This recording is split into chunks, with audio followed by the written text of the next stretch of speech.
lait. Ouvre cette bouteille de lait.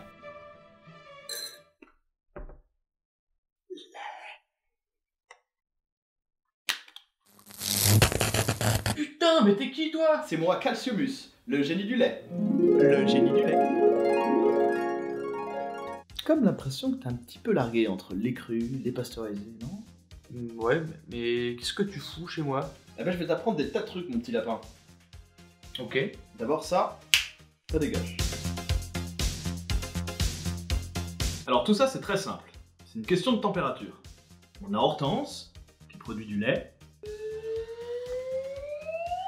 Hop, le produit brut, qui ne dépasse jamais 40 degrés. Plus ou moins la température de l'animal.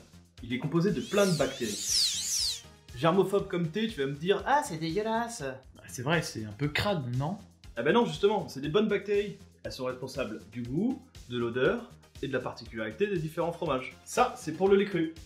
Mais dis-moi, Calciumus, il n'y a pas que des bonnes bactéries, non? Ah non, c'est vrai, pas que. Il peut arriver qu'Hortense soit malade. Ou que le lait soit contaminé par des germes pathogènes comme la salmonelle ou la listeria entre autres. Et ça pour le coup c'est dégueulasse. Alors pour éviter ce genre de problème, on chauffe le lait. Entre 57 et 68 degrés pour du lait thermisé, ce qui va dézinguer une partie de ces germes pathogènes, mais aussi une partie de ces bonnes bactéries. Et si jamais on fait chauffer le dance floor entre 72 et 134 degrés, on obtient du lait pasteurisé. Et alors à ce moment-là, on bute toutes les bactéries, les germes, plus personne. Du coup, la question que je me pose, c'est que si vous avez tué toutes les bactéries, comment vous faites pour avoir du fromage qui a du goût? Alors attends, mon petit Calciumus, je vais t'expliquer ça. Les mecs, ils sont malins.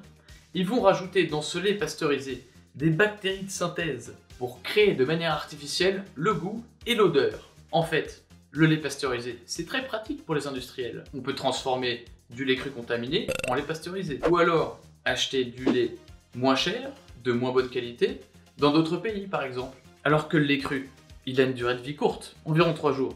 Il doit donc être transformé rapidement. C'est pas très pratique ça pour les industriels.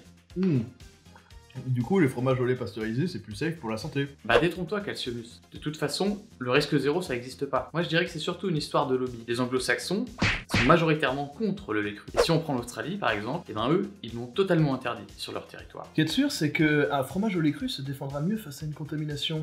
Toutes ces petites bactéries ont un système de défense incroyable face à ces germes pathogènes. Tu peux me rendre mon petit déj Calciumus? Bah, sympa d'être passé hein. Ah, je t'en prie.